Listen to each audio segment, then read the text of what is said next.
सभी गुरु भाइयों को हरिहर स्वागत है आपका हमारे YouTube चैनल पर। आज की चर्चा निरंतर सुख की प्राप्ति पार्ट 2। रोचक बात यह है कि प्रकृति का ही अंश होने के कारण जाने अनजाने मनुष्य की भी चाहत यही है कि वह दुखों से मुक्त रहे, निरंतर सुख में रहे। लेकिन मनुष्य जब इस चाहना को पूरी करने चलता है तो सही शिक्षा न होने के कारण, सही दिशा का पता न होने के कारण भटक जाता है। पता ही नहीं कहां से, कैसे, क्या करने से सुख मिलेगा, तो कभी लोहे प्लास्टिक की गाड़ियों से, ईंट पत्थर के मकानों से, कपास चमड़े के कपड़ों जूतों से भी सुख लेने की कोशिश करने लगता है। आज पूरी मानवता इसी तरह भटकी हुई सी दिखती है। चाहने और करने के बीच के इस खाली स्थान को भरने के लिए मनुष्य की शिक्षा और दिशा सही करने के लिए ही सारे ग्रंथ हैं, सारी परंपराएं हैं, सारे गुरु हैं, सारा ज्ञान है। चिंताजनक यह है कि ये सब मिलकर भी युगों युगों से भटके मनुष्य को सही दिशा नहीं दे पा रहे हैं, क्योंकि मनुष्य इन्हीं चीजों में इतना बेहोश है कि जगाने वाली कोई भी आवाज सुन नहीं पा रहा है। मूल मुद्दा इतना सा ही है कि व्यक्ति स्वयं ही जागने का, जागृति का निर्णय कब लेता है, समझने का निर्णय कब लेता है। अभी जो भी सेवा, व्यापार, कर्म बेहोशी में कर रहे हैं, समझने के बाद, जागृति के बाद भी उन्हें किया ही जा सकता है और पहले से बेहतर तरीके से किया जा सकता है। समझने से या जागृति से किसी भी मनुष्य का कभी भी अहित नहीं होने वाला। पूरी प्रकृति, पूरी मानवता इसका आश्वासन है। अंतर केवल इतना सा आएगा कि समझने के बाद आप अपराध नहीं कर पाएंगे, प्रकृति का दोहन या मानवता का शोषण नहीं कर पाएंगे। आप मानवीय हो जाएंगे, स्वयं को भी पीड़ित नहीं कर पाएंगे।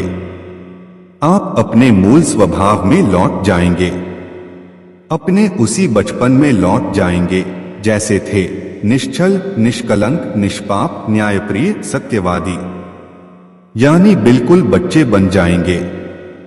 कोई भी बच्चा चाहे किसी भी संप्रदाय में जन्मा हो, वह जन्म से ही न्याय का याचक होता है, सत्य वक्ता होता है, सही कार्य व्यवहार की चाहत रखने वाला होता है।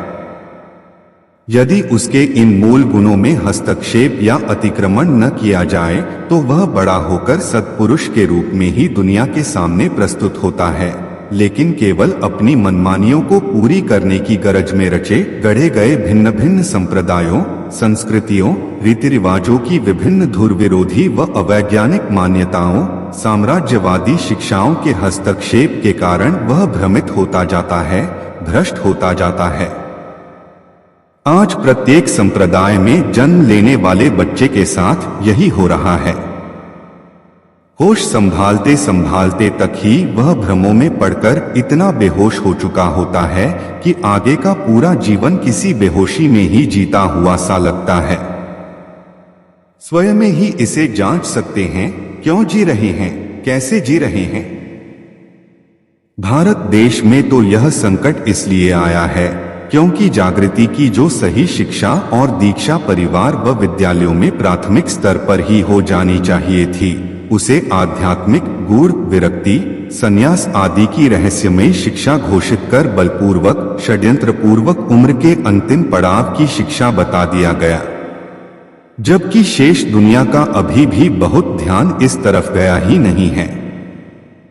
सब देशों में यही कहा जा रहा कि अभी तो तुम खूब संघर्ष करके धन, पद, पैसा कमाओ, शांति और ज्ञान की तलाश बुढ़ापे में पहुंचकर करना, और जब बुढ़ापा आता है तब तक ढेरों भ्रम, अनेकों मान्यताएं, वाद, परंपराएं, वितर्क, कुतर्क, शिकवे, शिकायतें, भड़ास, पश्चाताप, ईर्ष्या, द्वेष, रोग, बीमारियां, क्रोध, अहंकार जैसी न जाने कितनी गंदगी मन मस्तिष्क में भूसे की तरह ठुक ठुक कर भर चुकी होती है कि उसमें समझ या ज्ञान का प्रकाश जाने के लिए भी कोई जगह शेष नहीं बचती।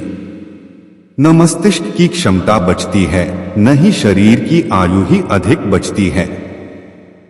ऐसे थके हुए और झुंझलाए व्यक्ति से कोई समझने की या जागृति की बात भी करे तो उसे अच्छा नहीं लगता। इसके दो कारण हैं। एक तो नींद से कोई दूसरा जगाए, यह कभी भी किसी को भी सहज नहीं लगता, खराब लगता है।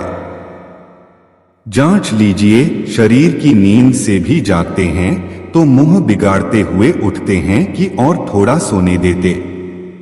सुबह को समय से जागते हुए हर किसी को ऐसा लगता है जैसे किसी मजबूरी में ही जाग रहा है।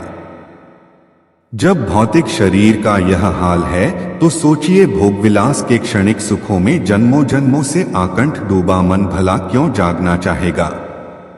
उसकी बेहोशी तो शरीर से भी कहीं गहरी है। उसे समझने के लिए, जागृति के लिए कोई दूसरा जगाए तो और ज्यादा जोर पड़ता है कि देखो ये तो हमें संसार से ही विरक्त होने को कह रहे हैं। अभी तो और धन पद पैसा कमाना है, भोगविलास करना है और ये छोड़ने को कह रहे हैं। अभी तो अपने बच्चों को भी यही भोगविलास का हर सुख सुविधा उपलब्ध कराना है। आगे की चर्चा के लिए वीडियो को लाइक शेयर और चैनल को सब्सक्राइब करें। तब तक के लिए सभी गुरु भाइयों को हरिहर।